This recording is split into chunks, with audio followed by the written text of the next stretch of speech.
ስለ ታክስ ኦዲት ሲስተም ስለ ታክስ ኦዲት ፕሮሰስ አንዳንድ ነገሮች እስቲ ኦዲት ላይ መረዳት ያለብን ነገር ምንድነው? አንደኛ ነገር በጣም ኦዲት እንደሚባለው ራንደም የሆነ ነገር አይደለም። ስፔሲፊክ እንትኖች አሉ፣ አሰራሮች አሉ። አንደኛ ነገር ለኦዲት የምንጠራበት ምክንያቶች አሉ። የኦዲት ደግሞ ታይፕም አለ። ዘሞስት ኮመን የሆነው ኦዲት ምንድን ነው መሰላችሁ? ሩቲን ኦዲት አለ። ሩቲን ኦዲት ደግሞ ፒሪዮዲክ ኦዲት በመባል እናውቀዋለን። ሩቲን ኦዲት ምንድነው? ብዙ ጊዜ ለአንድ ድርጅት ፎር ፒኤልሲስ ኦር ደግሞ በጣም ሃይ ትራንዛክሽን ላላቸው ሶል ፕሮፕራይተሮች ሩቲን ኦዲቱ ከ3 ዓመት እስከ 5 ዓመት ባለው ጊዜ ውስጥ ይጠበቃል። አንድ ድርጅት ለኦዲት ይጠበቃል። አሰራሩ እንደዛ ስለሆነ ማለት ነው። አንዳንዴ ቀደም ሊል ይችላል፣ 2 ዓመት ላይ ሊጠራ ይችላል። አንዳንዴ ደግሞ የመጨረሻው ዓመት ላይ 5ኛ ዓመቱ ላይ ደግሞ ሊጠራ ይችላል አንድ ድርጅት ማለት ነው። ግን በዛ ጊዜ ውስጥ ዊዚን 5 years አትሊስት አንድ ፒኤልሲ ኦዲት መደረጉ አይቀርም። ሩቲን ኦዲት ላይ ጀነራል ነገሮች ነው የሚታዩት። ጀነራል ነገሮች ማለት ድርጅቱ ሰነድ አያያዙ አለ፣ ዲክሌር የተደረገው ነገር እና ሰነድ ላይ ያለው ነገር አንድ አይነት ነው ወይ፣ ዲክሌር የተደረገው ነገር እና የዓመታዊ ዲክላሬሽን ላይ የአኑዋል ታክስ ዲክላሬሽን ላይ ያለው ነገር ተመሳሳይ ነው ወይ የሚለውን ነገር እናያለን። ዲክሌር የተደረገው እና ይሄ ማለት ቫት ዲክላሬሽንን እና አኑዋል ታክስ ዲክላሬሽን ሊሆን ይችላል። አኑዋል ታክስ ዲክላሬሽን እና አክቹዋሊ ሰነድ ላይ ያለው ነገር ሊሆን ይችላል። ባንክ ስቴትመንቶቻችን ይታያሉ። የኢንቬንቶሪ ሬከርዶቻችን ይታያሉ። ሩቲን ኦዲት ላይ ኦቨርኦል በቃ ፒክቸር ኤቭሪቲንግ ማገላበጥ ነው የሚሆነው ማለት ነው። ሩቲን ኦዲት ለምንድን ነው የሚካሄደው? በየአመቱ እንግዲህ አንድ ድርጅት ዴስክ ኦዲት ነው የሚደረገው። ዴስክ ኦዲት ማለት አመታዊ ፕሮፊት ታክሳችንን ስናሳውቅ ኤኒ ድርጅት ሁሉም ድርጅት ሰነድ ያዥ ከሆነ ሰነድ የሚይዝ ከሆነ የሚያደርገው የኦዲት አይነት ዴስክ ኦዲት ይባላል። ዴስክ ኦዲት 30 ደቂቃ 45 ደቂቃ የሚፈጅ ፕሮሰስ ነው። ከዛም በታች ሊሆን ይችላል፣ በ10 ደቂቃ ሊያልቅ ይችላል። በዛ ሰዓት ላይ ታክስ ኦዲተሩ ሜቢ ፉል ኢንፎርሜሽን ላይ ያገኝ ይችላል። ግብር ከፋዩም ደግሞ ሙሉ ለሙሉ እንትን ላይ ይችላል፣ ፉል ኢንፎርሜሽን ላይ ሰጥም ይችላል። ኢዘር ዌይ ጋፕ ይኖራል። የ30 ደቂቃ 45 ደቂቃ ኢንተራክሽን ስለሆነ ቶሎ ሊታለፍ የሚችል አይነት ነገር ነው። የሩቲን ኦዲት ወይም ፒሪዮዲክ ኦዲት ጥቅሙ ይሄ ነው። ወደኋላ ተመልሶ ሁሉንም ነገር ሪቪው የሚደረግበት መንገድ ነው። ሩቲን ኦዲት ዩዥዋሊ ቢፈጀው 1 ሳምንት እስከ 2 ሳምንት እንደ ፋይሉ ትራንዛክሽን ብዛት ነው። ወርም 3 ወርም 2 ወርም ሊፈጅ ይችላል። እንደ ድርጅቱ ፋይል ብዛት ነው እንዳልኳችሁ። እቺ ኦዲት ከተደረገች በኋላ አሰራሩ እንዴት ነው? ፎር ኤቭሪ ኦዲት አክቹዋሊ አሁን ወደፊት ለምጠቅስላችሁ ኦዲት ይከናወናል። ከዛም በኋላ ግኝቶቹ ኤኒ ግኝቶች ካሉበት ያ ድርጅት በግኝቶቹ መሰረት ከታክስ ኦዲተሮቹ ጋር ንግግሮች ይደረጋሉ። ፈርዘር ዶኪመንቴሽን ማምጣት ከቻለ የታክስ ፔየር ያመጣል፣ ያስረዳል ኬዙን ካስረዳ በኋላ የሚተማመኑበት ነገሮች አሉ። ከዛም በኋላ ከተማመኑ በኋላ ኤግዚት የሚባል ደረጃ ላይ ይደረሳል ማለት ነው። ኤግዚት ማለት ምንድን ነው? ያ ድርጅት ግኝቶች ካሉበት በደብዳቤ መልክ የሚፈርም ይሆናል። ያ ደብዳቤ በዚህ ኬዞች መሰረት ይሄ ድርጅት እንደዚህ አይነት ግኝቶች ስላሉ እንደዚህ አይነት ፔናልቲ እንዲኖርበት የሚባል ነገር ሊመጣ ይችላል። ኦልሶ ደግሞ ኦዲት ተደርጎ ክሊን ሆኖ ደግሞ ድርጅቶች ይኖራሉ ማለት ነው። ሩቲን ኦዲት ይህንን ይመስላል።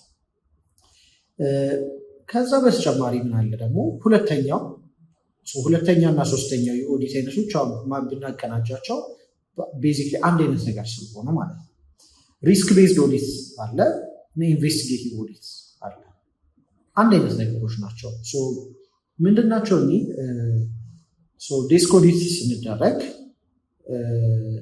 ዴስክ ኦዲት ማለት አመታዊ ስናሳውቅ እንዳልኩት አጠር ያለ ታይም ስለሆነ የዛቸው ፕሮሰሷ ትንሽ ደቂቃ የምትፈጅ ነገር ስለሆነች ለምሳሌ አላግባብ የሆነ ታክስ ተጥሎብን ሊሆን ይችላል፣ ወይም ደግሞ ያቀረብናቸው ኤክስፔንሶች ተቀባይነት ሊኖራቸው ይችላል። ይዘሩ እኛ እንደ ማስረጃ ያቀረብነውን ነገር እንደ ውድቅ ከተደረጉ ምንድነው የምናደርገው? መከራከር እንችላለን ማለት ነው።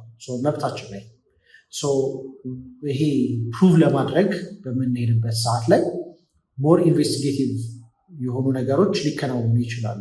ማለትም ይህንን ፕሩቭ ለማድረግ ስንሄድ ዶኪመንታችን ደግሞ ሞር እንዲታይ እንገደዳለን ማለት ነው። ያው እኛም አምነንበት እስከሄድን ድረስ ደግሞ ለዚህም ፈቃደኛ መሆን አለብን።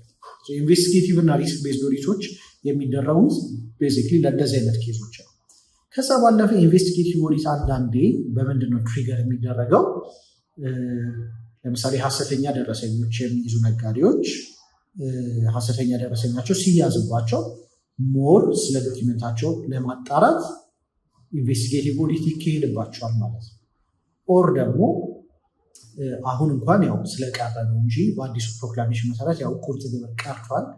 ግን ያው ለሰነድ ያዦች ለካታጎሪ ኤዎች ቁርጥ ግብር ቀርቷል።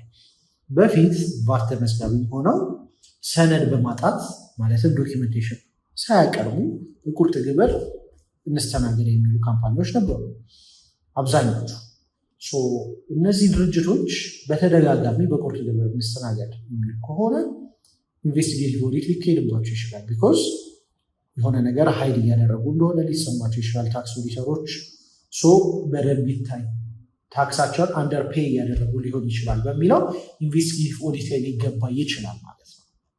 በዋነኝነት እኒህ ናቸው ዋና ዋና ኬዞቹ ማለት ነው። ሌላ ምን አለ? ቫት ኦዲት አለ። ከዛ ደግሞ የፔሮል ታክስ ኦዲቶች ደግሞ አሉ። አሁን እነዚህ ኢንቨስቲጌቲቭ ኦዲቶች ናቸው፣ የሆነ ዓላማ አላቸው። አሁን እንዴት ነው ግን እንደዚህ ትሪገር የሚደረጉት? ፎር ኤግዛምፕል አንድ ካምፓኒ በአመት 100 ሚሊዮን ብር ነው የሚሰራ ይባላል። በአመት 100 ሚሊዮን ብር ሬቨኒው እያገኘ አንድ ካምፓኒ ፔሮል የሚከፍለው ግን በወር 5,000 ብር ብቻ ከሆነ የሆነ የፔሮል ታክስ ፍሮድ እንዳለ ሆኖ ሊሰማቸው ይችላል ታክስ ኦዲተሮች።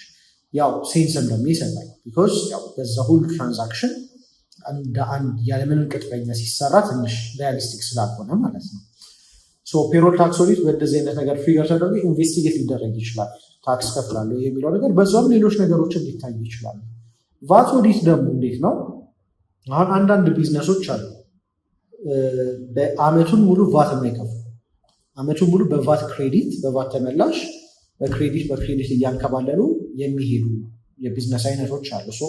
እንደዚህ አይነት ቢዝነሶች ላይ ቶሎ ቫት ስለማይከፍሉ ኦዲት ትሪገር ይደረጋሉ ማለት ነው። ለምንድን ነው እንደዚህ የማይከፍሉት የሚለው ነገር ይታያል። በእርግጥ እንደዚህ አይነት ቢዝነስ ኔቸር ያላቸው አሉ ማለት በማገላበጥ የሚሰሩ ቢዝነሶች ማለትም ወሩ ሲገባ ትልቁ ገቢያቸውን ያገኛሉ።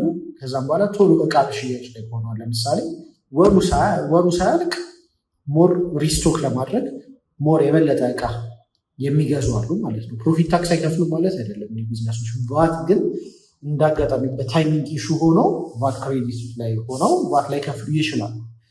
አንዳንዴ ደግሞ በሀሰተኛ መንገድም ደግሞ እንደዚህ የሚሰሩ ቢዝነሶች አሉ። ኢዘሩ ያንን ኢንቨስቲጌት ለማድረግ የቫት ቤዝድ የሆኑ ኦዲቶች ሊካሄዱ ይችላሉ ማለት ነው። ኦዲቶች እኒህ ይመስላሉ።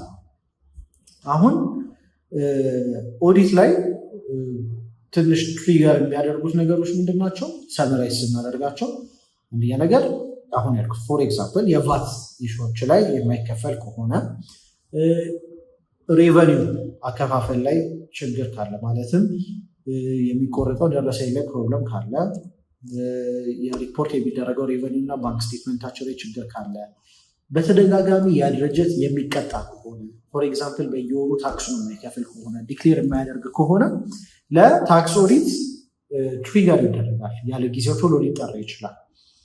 አንዳንዴ ደግሞ በጣም በሀይ አንዩዥዋል የሆኑ የታክስ ዲደክሽኖች ካወጣው ወጪ በላይ አወጣን በሚል የሚያስገቡ ካምፓኒዎችም ደግሞ ለታክስ ኦዲት ሊጠሩ ይችላል። ኢዘር ዌይ በተለያየ መንገድ ለታክስ ኦዲት ልንጠራ እንችላለን። ስለዚህ ምንድነው አድቫይዝ የምናደርገው?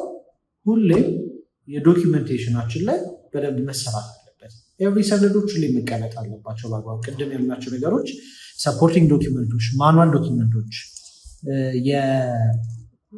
የዲጂታል ዶኪመንቶቻችን ፕሮፐርሊ ከተቀመጡ ታክስ ኦዲት ሲስተማችንም ላይ ደግሞ ከተጠራም በኮንፊደንስ መሄድ እንችላለን። ምንም አይነት ፕሮብለም ደግሞ አይገጥመንም ማለት ነው። ስለዚህ ታክስ ኦዲት ይህንን ይመስላል።